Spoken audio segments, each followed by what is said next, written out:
My first year here, I remember going in the cave a lot with some of the older, more experienced guides. And as was the tradition back then, when you got to see a part of the cave off of the main tourist route, you would get your Kamper map out, and with the yellow highlighter, you would kind of mark all the different places that you had been. Then I realized there's a lot of places on the map that we didn't know the history of. And so I really became fascinated with the mystery of the Kamper map and how we used it, but we didn't know too much about it or very much about the man who made the map.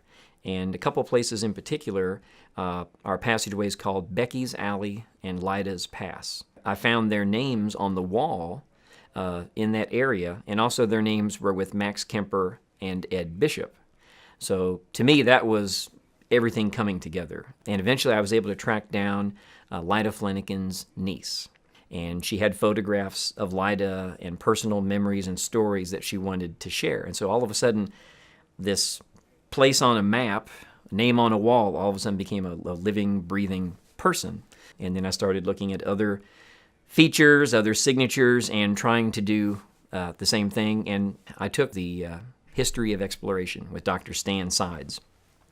So I was sharing all my research with him about the different places on the Kamper map.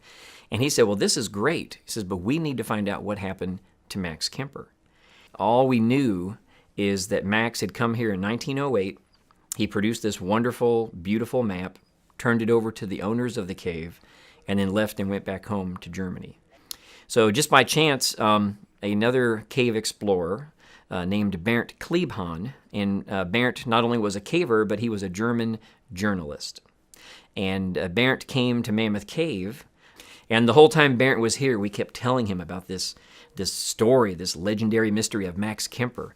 Finally, Bernd said, yes, when I go back to Germany, I'll put my best people on it.